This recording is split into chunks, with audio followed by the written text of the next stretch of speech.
निकालो उसको बाहर, निकालो। आउट। लगता है तुम दोनों अपने अंजाम से वाकिफ नहीं। तुम्हारा बुरा समय अब शुरू हो गया है, याद रखना। तूने जो किया है ना मेरे टोनी के साथ,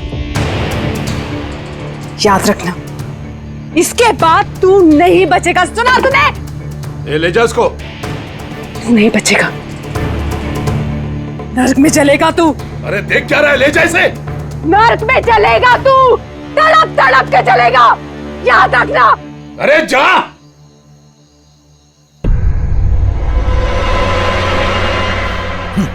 लेट्स एंजॉय रोहन। अरे भूल जाओ।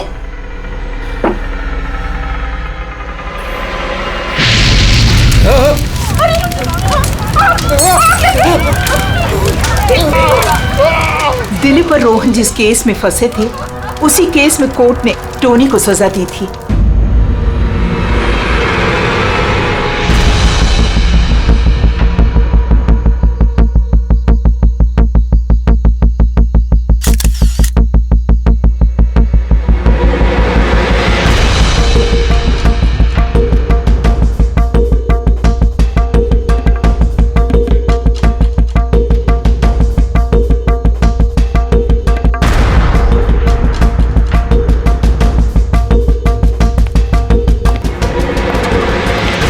आप लोगों को कुछ मिला था? नहीं सर, ऐसे तो नॉर्मली पता चल जाता है कि आग कैसे लगी, पर यहाँ पर तो कुछ पता ही नहीं चल रहा है कि आग लगी कैसे। अच्छा,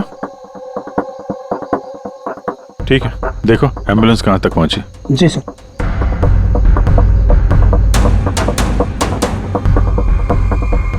बहुत बुरी तरह से झुलस गया। कमाल है, कुछ पता ही नहीं चल रहा है कि आग कैसे लगी है।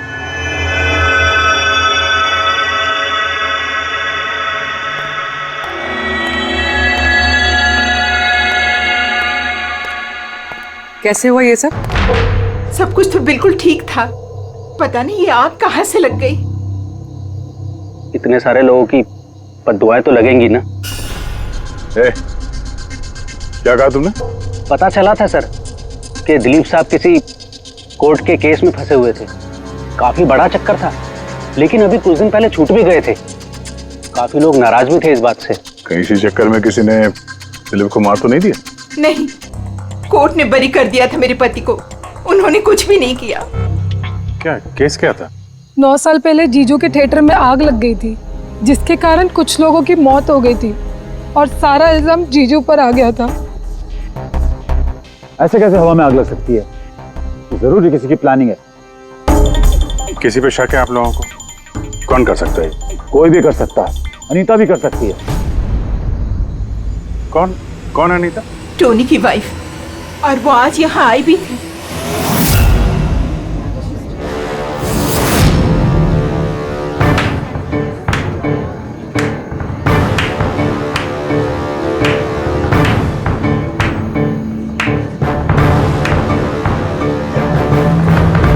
अनीता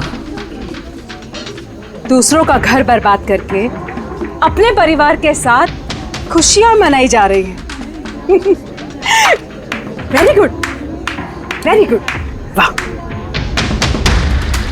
लेकिन एक बात याद रखना, उन लोगों की तरह तुम भी तड़प तड़प के मरोगे। सिक्योरिटी! ए चुप! आवाज नीचे।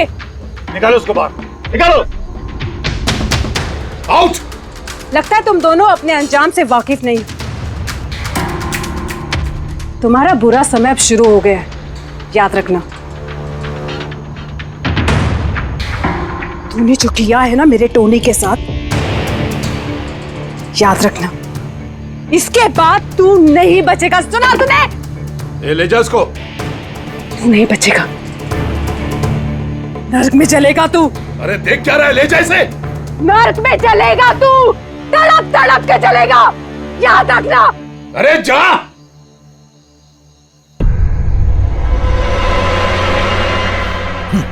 Let's enjoy Rohan. अरे भूल जाओ।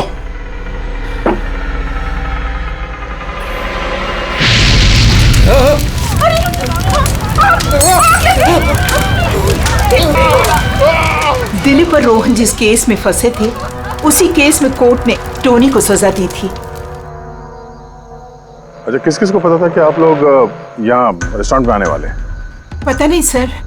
अच्छा, दिलीप जी के आने से पहले इस चेयर के आसपास किसी को देखा था क्या? किसी अनजान आदमी को?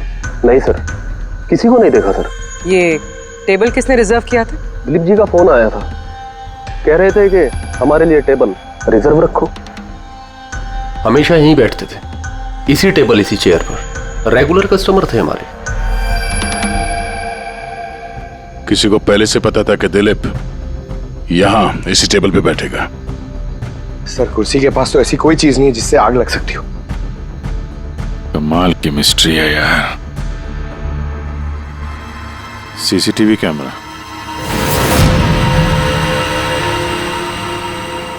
इसकी फुटेज से पता चलेगा क्या हुआ था यहाँ पे। ओह माय गॉड, ये सब कैसे हो गया? कौन कर सकता है ये सब? उसी ने जिसने दिलीप का खून किया, सबूत मिटाने के लिए। तो ऐसे कैसे कोई मॉनिटर रूम में घुसा है? सिक्योरिटी कहाँ है तुम्हारी? सर, इस रूम में सिक्योरिटी की जरूरत ही नहीं है, इससे पहले कभी ऐसा हुआ ही नहीं है। सर, सर मुझे नहीं लगता उसके पास टाइम होगा सीसीटीवी फुटेज डिलीट करने का। सर, उसने बस तोड़फोड़ कर दी है। अगर हम किसी एक्सपर्ट को बुलाते हैं सर, तो वो शायद हार्ड डिस्क से रिकवर कर पाए। सर,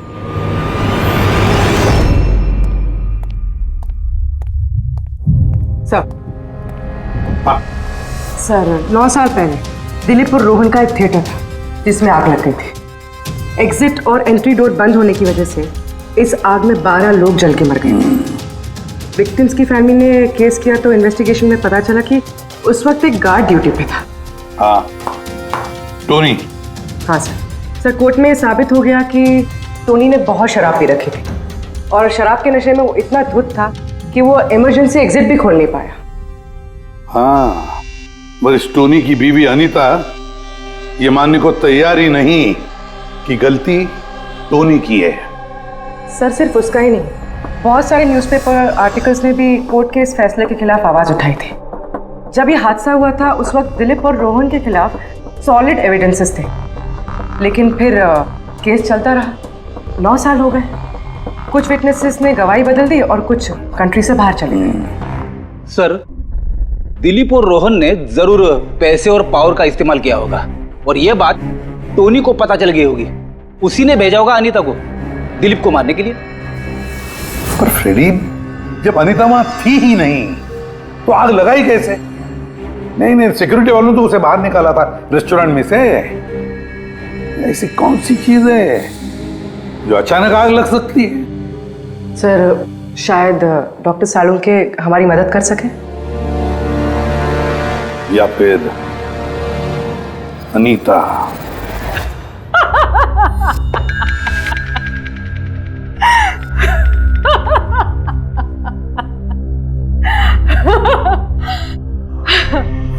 किस बात पे इतना हैरान है? मेरी हंसी पे या दिलीप की मौत पे? दिलीप की मौत पे तुम इतना खुश क्यों हो रही हो? अब मैं खुश नहीं होंगी तो और कौन होगा? कल रात रेस्टोरेंट से निकलने के बाद तुम कहाँ गई थी? जेल, अपने पति से मिलने। वार्डन के पास सारे रिकॉर्ड हैं, आप चाहें तो चेक कर सकते हैं। वो तो हम करेंगे, और ये भी कि आखिर तुमने वो आग लगाई कैसे? कोई काला जादू किया तुमने? दिलीप को अचानक आग कैसे लग गई? काला जादू आता तो जरूर करती, पर मैं बहुत खुश हूं। ये दिलीप भी उसी तरह तड़प तड़प के मरा है जिस तरह 9 साल पहले वो बेकसूर लोग मरे थे, जिसकी सजा मेरा पति टोनी भुगत रहा है। तुम ये कैसे कह सकती हो कि टोनी की गलती नहीं थी? तुम तो वहां थी नहीं। मैं वहां नहीं थी, लेकिन टोनी यहाँ था। उस दिन उसकी तबीयत खराब थी। उसने अपने मालिकों से, रोहन और दिलीप से कहा वो जल्दी घर आ गया आग लगने से पहले। गलती उन दोनों की थी। अरे पुराना दरवाजा ठीक ही नहीं करवाया, जिसके कारण वहां आग में वो लोग झुलस के रह गए। मेरे पति की गलती नहीं थी, उन दोनों की थी। तो बहुत गुस्सा आया होगा ना तुम्हें? दोनों को मारने का भी मन किया होगा? 12 लोग मरे हैं वहां। मुझसे कहीं ज्यादा गुस्सा उन लोगों के परिवार वालों को आया होगा, पर वो बहुत खुश होंगे अब दिलीप की मौत की खबर सुन के। बहुत खुश होंगे। वो लोग और भी खुश हो जाएंगे जब रोहन चल के मरेगा।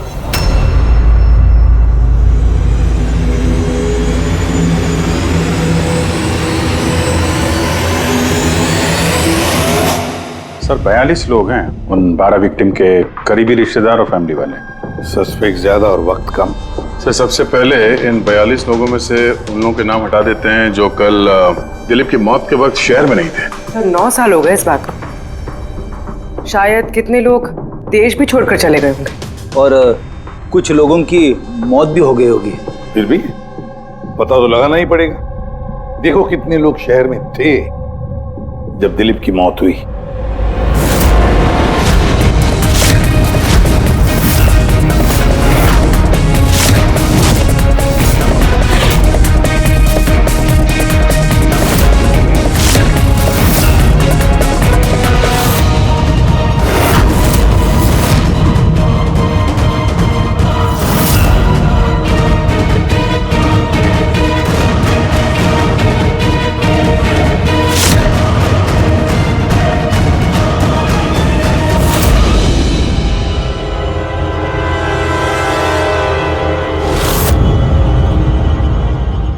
हाँ पंकज, कितने बजे? 27 लोग हैं सर जो उस वक्त शहर में थे और उनके पास दिलीप को मारने की वजह थी। ठीक है, तो लाओ सबको ब्यूरो में, देखते हैं क्या कहानी सुनाते हैं ये लोग अपनी बेगुनाही की। जेम्स, तुम्हारे पिताजी 9 साल पहले थिएटर में लगी आग में जलकर मर गए, है ना? Yes sir. आपके हस्बैंड फिल्म अकेले देखने गए थे? उस दिन मैं बिजी थी, इसलिए वो अकेले ही चले गए। कल रात कहाँ पर थे तुम? सर मैं अपने फ्रेंड्स के साथ था। सर मैं पासपोर्ट ऑफिस गया था। उन दोनों को मैं ऐसे बच के नहीं जाने दूंगी। तो क्या किया तुमने? सोचा कि दिलीप से फेस टू फेस मिलूंगा और उससे पूछूंगा कि तुमने ऐसा क्यों किया। सर उसके बाद मैं अपने फ्रेंड के साथ घर पे गया। मैं अपनी वाइफ के साथ मॉल में था। सर आप मेरे फ्रेंड से पूछ सकते हैं। सर मैं उससे मिलता तो रेस्टोरेंट तक जिंदा नहीं पहुंच पाता। दिलीप को उसके किए की सजा मिल गई। मुझे मालूम चला रेस्टोरेंट से कि दिलीप के साथ क्या हुआ तो दिल को सुकून मिला सर।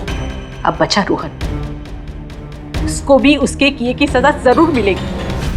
अब इन 27 लोगों में से उन लोगों के नाम रहने दो जो घुमा फिरा के जवाब दे रहे थे और जिन्होंने अपने जवाब पहले से ही तैयार करके रखे थे।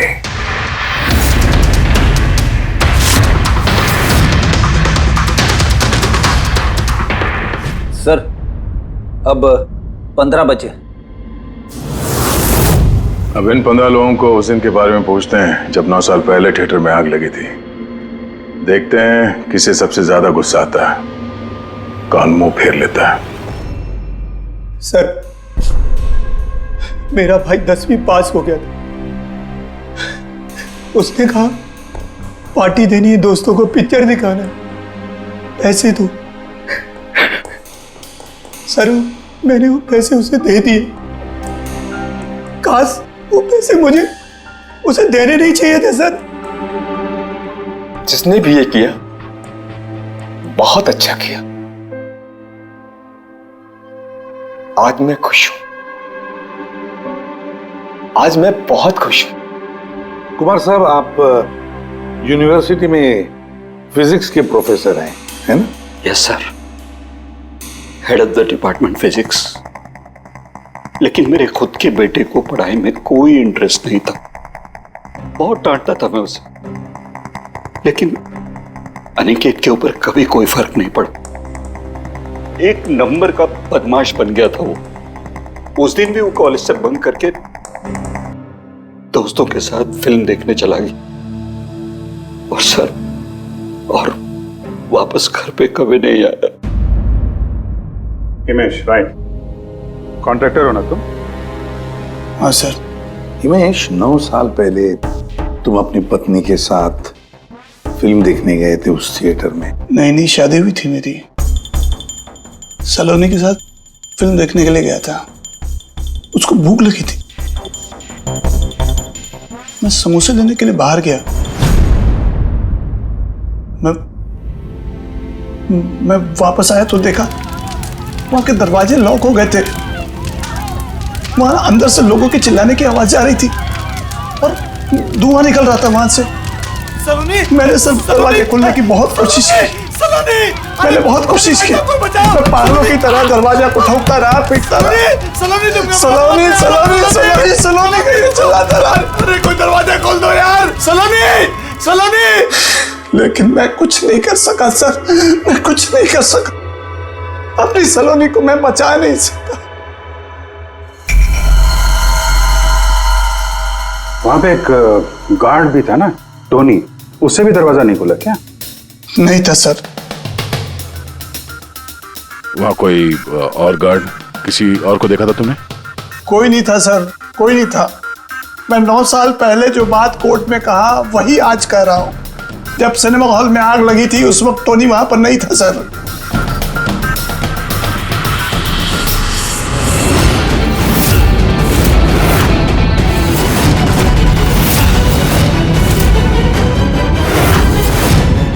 सर, ये है हमारे फाइनल 15 सस्पेक्ट जो दिलीप को मार सकते हैं।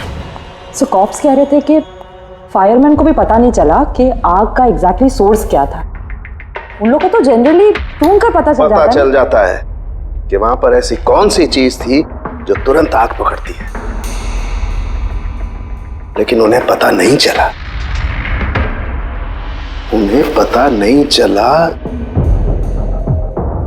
उन्हें इसलिए पता नहीं चला क्योंकि उस चीज की ना तो कोई खुशबू थी ना कोई रंग था। Exactly sir. मतलब अगर लिक्विड होता ना तो इस दिलीप को पता चलता जब वो चेयर पे बैठता, उसे फील होता। और अगर पाउडर होता तो हमें टेस्टिंग में पता चल जाता। इसका मतलब ये तो गैस, जिसका मतलब ये गैस है। गैस? तो इसीलिए उस फायरमैन को पता नहीं चला कि किस चीज से आग लगी है। इनफ्लेमेबल गैस बॉस, जिसे सिर्फ एक स्पार्क की जरूरत होती है आग पकड़ने के लिए। अच्छा, मुझे एक बात समझ में नहीं आ रही है। दिलीप किस कुर्सी पर बैठा था, तो गैस कुर्सी पर आई कहां से? कुर्सी से ही। क्या? कुर्सी से? वो ऐसे बॉस, जिस चेयर पे ये दिलीप बैठा था उसके नीचे की तरफ किसी ने ज्वलनशील गैस का स्प्रे किया हुआ था। मरते वक्त दिलीप के कांटेक्ट में 2 चीजें थी। एक तो ये चेयर जिस पे वो बैठा था और एक वाइन का ग्लास जो उसने हाथ में पकड़ा हुआ था। हमने ये दोनों चीजें चेक की तो इस चेयर के ऊपर से हमें इनफ्लेमेबल गैस के कुछ ट्रेसेस मिले। बॉस, हमारे आसपास वातावरण में स्वतः ज्वलनशील पदार्थ होते हैं जो कभी कभी स्पॉन्टेनियसली जल जाते हैं, जैसे कि मार्श गैस एक नेचुरल बायोगैस है और ज्वलनशील गैस इसका मेन कंपोनेंट है। मतलब इनफ्लेमेबल गैस कभी भी हवा में ऐसे ही जल जाती है? नहीं फ्रेडी, अपने आप नहीं।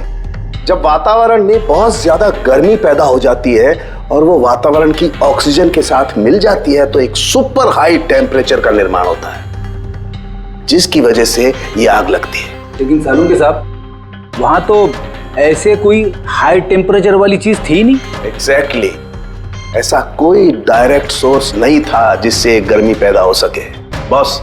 इसीलिए मुझे लगता है खूनी ने कोई एक्स्ट्रा डिवाइस का इस्तेमाल किया है ये अचानक इतना ज्यादा टेम्परेचर बढ़ाने के लिए। और ये कुर्सी तो तैयार बैठी थी, इसे तो सिर्फ एक स्पार्क की जरूरत थी। पर सर, ऐसे कोई हीट कैसे पैदा कर सकता है? हाँ, कर सकते हैं ना पूरे। जैसे उदाहरण के तौर पर मैग्नीफाइंग ग्लास पर सूरज की किरणों को खास तरीके से फोकस करके हम बचपन में कागज जलाया करते थे।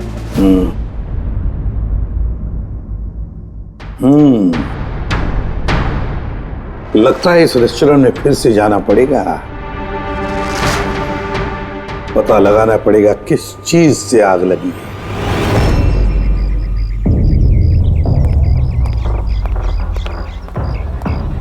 पूरा एरिया छान मार लिया सर, लेकिन ऐसी वो चीज ही नहीं मिली जिससे आग लग सकती है। और ये ओपन रेस्टोरेंट है। जब खूनी ने दिलीप के चेयर के नीचे वो इन्फ्लेमेबल गैस स्प्रे किया तो किसी ने तो देखा होगा। वही तो, चेयर में अपने आप आग लग गई और दिलीप चल के मर गया। किसी ने कुछ देखा नहीं और ना ही कोई सबूत हमारे सामने आ रहा है। सर, उस डेटा एक्सपर्ट ने सीसीटीवी फुटेज रिकवर कर ली है, आप देख सकते हैं सर। गुड, तुम लोग यार देख लो, तब तक मैं देखता हूँ यहाँ पे कुछ मिलता है क्या। सर, दिलीप और उसकी फैमिली के आने के 15 मिनट के पहले की फुटेज है ये।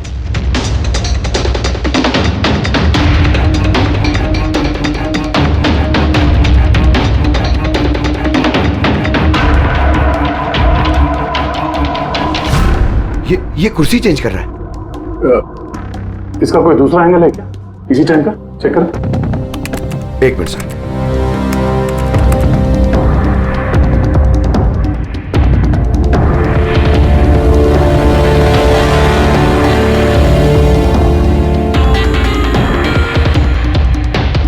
ये कुर्सी के साथ क्या कर रहा है? गैस स्प्रे कर रहा है क्या? हाँ, उसने अपने चेयर पे गैस स्प्रे किया और उसने अपनी कुर्सी को उस कुर्सी से बदल दी जिस पे दिलीप बैठने वाला था।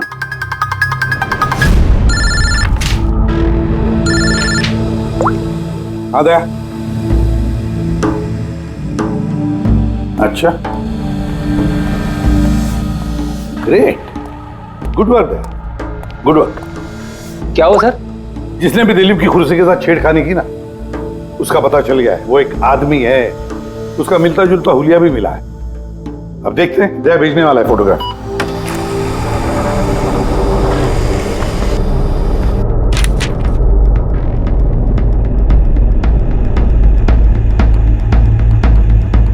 खूनी इन बचे लोगों में से ही कोई एक है, इन्हीं में से एक। और अब इसका अगला शिकार रोहन है।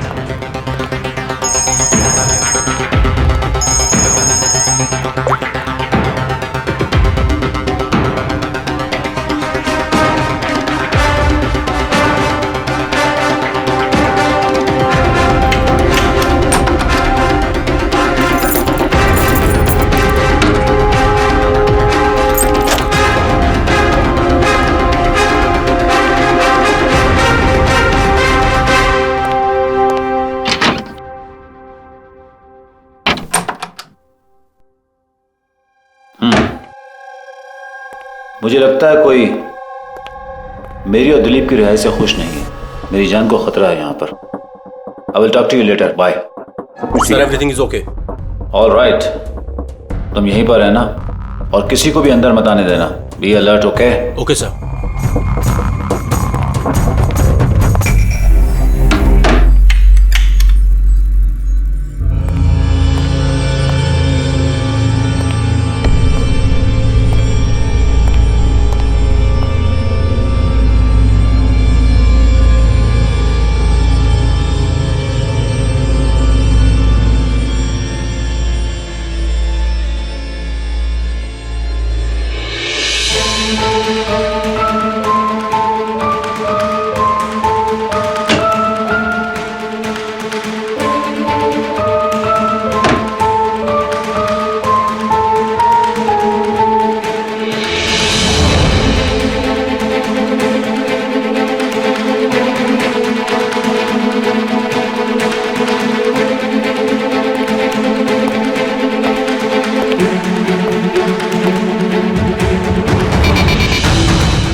बचाओ, बचाओ,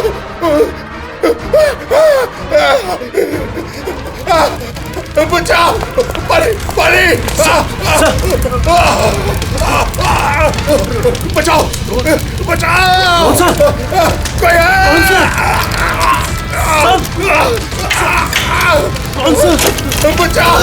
पानी, पानी,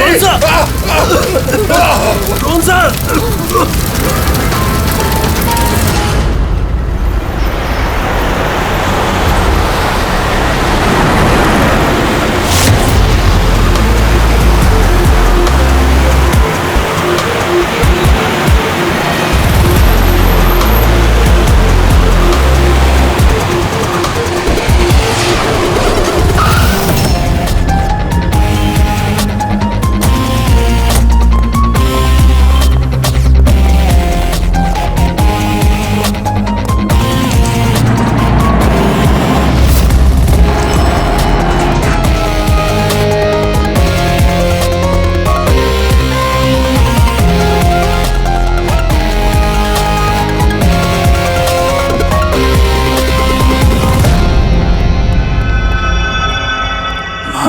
गॉड।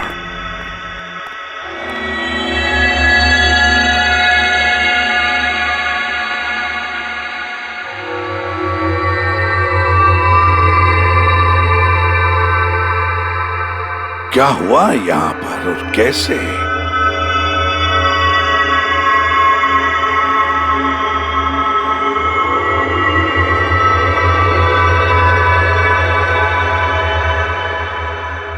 यहाँ पर भी और किसी किस्म की कोई स्मेल नहीं सिवाय इस जली हुई लाश की बदबू के।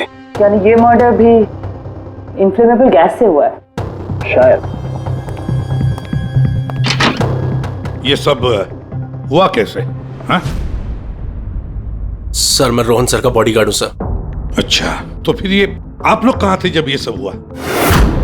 सर रोहन सर ने मुझे बाहर निगरानी के लिए कहा था, तो थोड़ी देर के बाद सर उनके चिल्लाने की आवाज आई तो मैं उनके कमरे की तरफ भागा, लेकिन सर दरवाजे के चारों तरफ से धुआं देखा तो मैं दूसरी चाबी से दरवाजा खोल के अंदर गया तो देखा कि सर रोहन सर जले पड़े थे।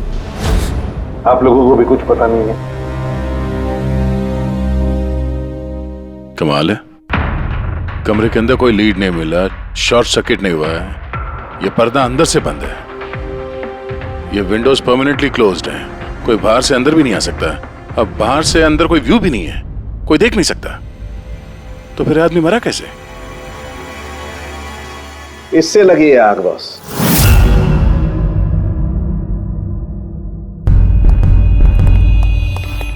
ये इस चीज से ये है क्या सर? फिलामेंट है। फिलामेंट? इलेक्ट्रिक बल्ब के अंदर का फिलामेंट।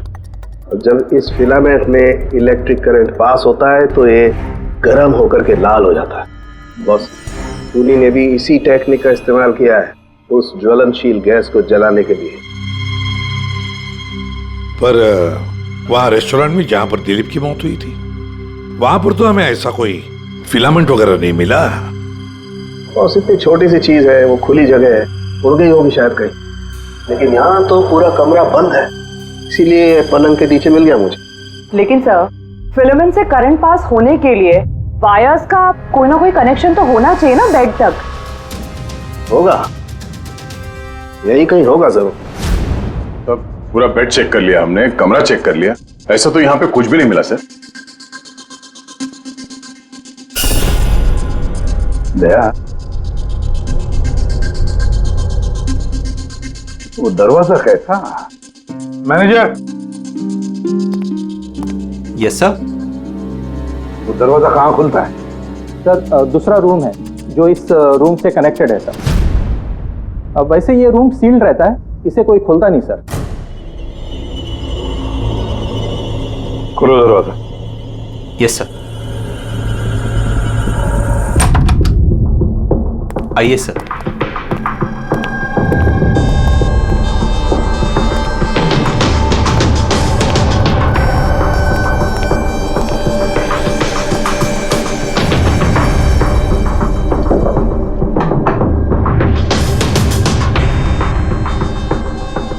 मैनेजर साहब, किसका कमरा है ये? कौन रहता है इस कमरे में?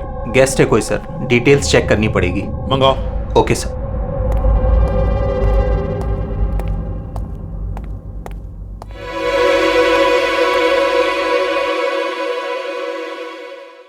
सर, वहां उस कमरे में जो कुछ भी हुआ है सर, वो इसी कमरे से किया गया। लेकिन अगर करंट इस रूम से पास किया गया है तो यहाँ से उस बेड तक कोई ना कोई वायर तो होनी चाहिए ना। और अगर वायर अगर होती तो बॉस रोहन को दिखाई भी देनी चाहिए। हाँ, शायद उसके बॉडीगार्ड ने भी देखा हो। बुलाओ उसके बॉडीगार्ड को। आप आओ यहाँ।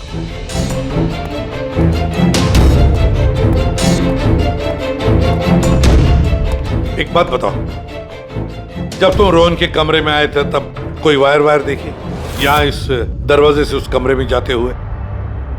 कुछ भी नहीं सर, रोहन सर के रूम के अंदर जाने से पहले मैंने रूम को पूरी तरह से चेक किया था सर, लेकिन वायर जैसी कोई चीज उस रूम में नहीं दिखाई दी। ठीक है, जाओ तुम। जो कुछ भी हो दया, खूनी ने इसी दरवाजे का इस्तेमाल किया। इस दरवाजे से वो रोहन के इस कमरे में आया, उसने बेड पर इन्फ्लेमेबल गैस स्प्रे किया और किसी भी तरह से फिलामेंट को करंट दे दिया। बस फिलामेंट गर्म हो गई और इन्फ्लेमेबल गैस ने आग पकड़ ली, रोहन की मौत हो गई। बस एक बात पक्की है, ये जो कोई भी है उससे इलेक्ट्रिक और केमिकल्स की बहुत अच्छी जानकारी है। प्रोफेसर कुमार, फिजिक्स का प्रोफेसर कुमार, उससे बढ़कर और कौन जान सकता है इस सारे मामले में? दया, अच्छा, इस प्रोफेसर कुमार से मिल लो। अच्छा दया, मैं भी चलता हूं तुम्हारे साथ।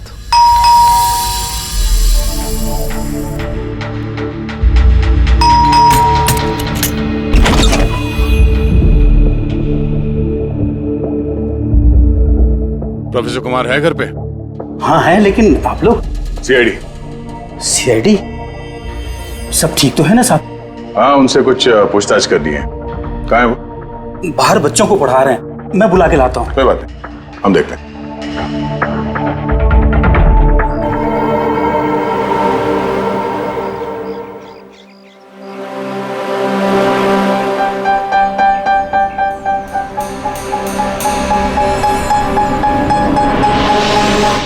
मिस्टर कुमार, हमें आपसे कुछ पूछताछ करनी है।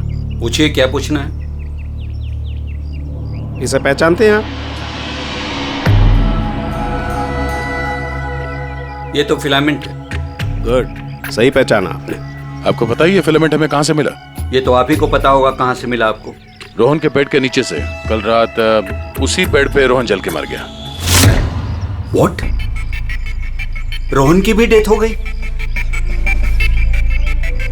कल रात आप कहाँ पर थे? रात 9 से लेकर सुबह 3 बजे तक। आप मुझ पर शक कर रहे हैं? ये हमारे सवाल का जवाब नहीं हुआ मिस्टर कुमार।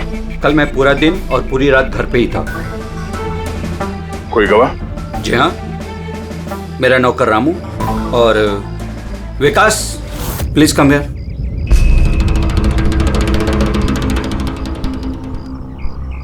Yes sir. इन्हें बताओ मैं कल कहाँ था। सर हमारे एक्स्ट्रा क्लासेस ले रहे थे यहीं पे सर। कितने बजे से कितने बजे तक? सर शाम के 6 बजे से सुबह के 5:30 बजे तक। सर हमारे एग्जाम आने वाले हैं ना, तो हमने इस सर को रिक्वेस्ट किया था एक्स्ट्रा क्लासेस लेने के लिए। ठीक है सर, तुम जाओ बेटा। सर मेरे 5 स्टूडेंट्स और भी हैं जो कल सुबह 9 बजे से लेकर 5:30 बजे तक हमारे साथ थे। कहें तो उनको बुला लूं? ठीक है, अब मैं जा सकता हूं सर, बच्चों को पढ़ाना है। Please please. Thank you.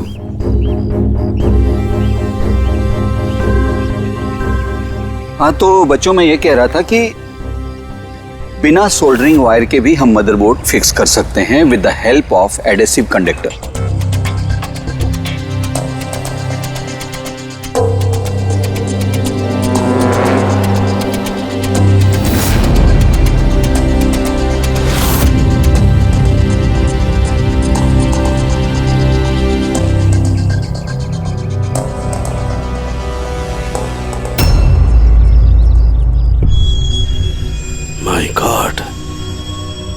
My God यार, ये क्या बात? क्या?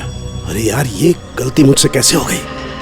क्या गॉड, बूढ़ा हो गया हूं मैं, बूढ़ा हो गया हूं मैं। दया, एक काम करो, 1 घंटे बाद फॉरेंसिक लैब में मिलो, कुछ बताऊंगा। 1 घंटे बाद। अरे वो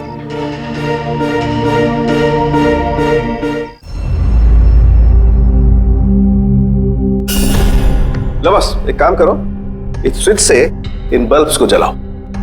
इस स्विच से? इस स्विच से? हाँ, इस स्विच से। यार ना कोई कनेक्शन है, कुछ है, कैसे जलेंगे ये? तुम सवाल मत किया करो, कभी कभी मेरी बात भी मान लिया करो यार। कभी कभी। ये ले। क्या सर, ये तो कुछ हुआ भी नहीं। होगा होगा। अरे क्या होगा? होगा ही नहीं। अरे होगा यार, बिलीव नहीं होगा। 1 मिनट। क्या इसकी तबीयत ठीक है ना? तो पता नहीं क्या हुआ है, वो जब से वो प्रोफेसर कुमार से मिलके आया ना, बस बल्ब के साथ ही खेले जा रहे हैं। बात बताओ, वो फिंगरप्रिंट्स का क्या रिपोर्ट आया? वही जो फिंगरप्रिंट्स उन्हें होटल वाले से लिए थे और रूम में उठाए थे। तो फिंगरप्रिंट तो बहुत सारे मिले, लेकिन सारे स्टाफ मेंबर्स के ही हैं, उसके अलावा और किसी के नहीं मिले। ये कैसे हो सकता है? तो भाई साहब जरा इधर भी ध्यान दीजिए। हाँ हाँ, ध्यान है। हाँ।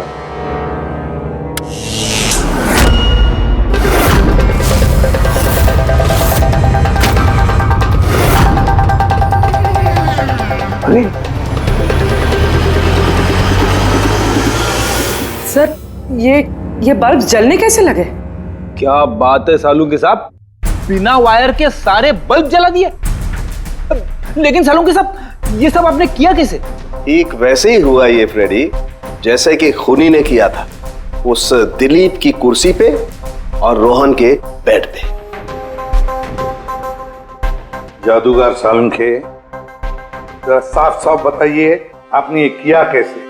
करंट क्या हवा में से आया? हवा में से नहीं आया बॉस, करंट आया है इलेक्ट्रिक पेंट के जरिए। Electric paint? हाँ, इलेक्ट्रिक पेंट। दरअसल बिजली के जो तार होते हैं वो मेटल के होते हैं और metal is a good conductor of electricity, इसीलिए करंट उनमें से पास होकर के जाता है। ठीक इसी तरीके से कुछ पेंट भी होते हैं जिन्हें हम इलेक्ट्रिक पेंट कहते हैं और ये भी गुड कंडक्टर ऑफ इलेक्ट्रिसिटी होते हैं। इनमें से भी इलेक्ट्रिसिटी पास हो सकती है और कमाल की बात यह है कि ये किसी भी कलर में मिल सकते हैं, जो आसानी से किसी भी बैकग्राउंड में मर्ज भी हो सकते हैं। ओह, इसीलिए हमें होटल रूम में और रेस्टोरेंट में कुछ दिखा नहीं सर। Exactly that. खूनी ने दरअसल होटल के कमरे का और रेस्टोरेंट के फ्लोर का दोनों का कलर इस कलर के साथ मैच किया, इसीलिए हमें दिखाई नहीं दिया। तो ये इलेक्ट्रिक करंट, आई मीन ये जो इलेक्ट्रिक पेंट है, ये आसानी से मिल जाता है? हाँ, मिल सकते हैं। दरअसल इलेक्ट्रिक सोल्डरिंग और रिपेयरिंग के काम में आते हैं और इनकी सबसे बड़ी खासियत यह है कि ये आमतौर पर नंगी आंखों से दिखाई नहीं देते, सिर्फ इंफ्रारेड लाइट में ही ये दिखाई देते हैं। मैं दिखाता हूँ।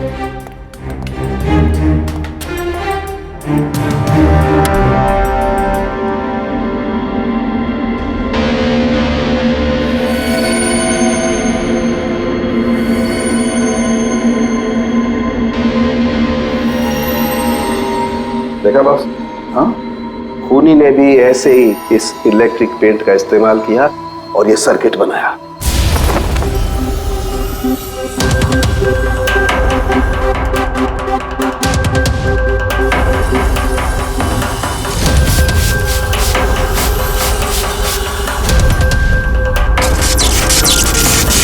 एक बात तो पक्की है, ये जो भी कोई है उसे इन सारी चीजों की पक्की जानकारी है।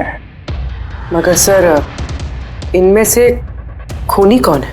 इस प्रोफेसर से तो मिल लिए सर, ये तो नहीं है। ये बंसी? बंसी तो एक क्लर्क है और मुझे नहीं लगता कि एक क्लर्क को साइंस की इतनी जानकारी होगी। सर, इनमें से सबसे ज्यादा पढ़े लिखे तो ये प्रोफेसर ही लग रहे हैं। कोई ऐसा जो प्रोफेसर जितना इंटेलिजेंट तो नहीं है, लेकिन इसे इन सब चीजों की जानकारी है।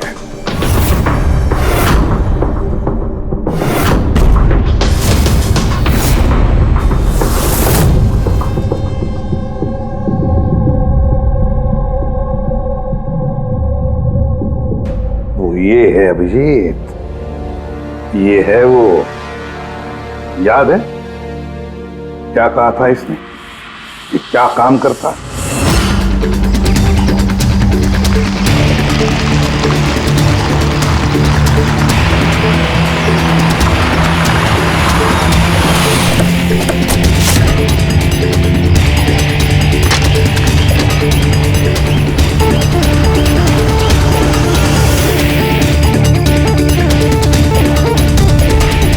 चले ससुराल।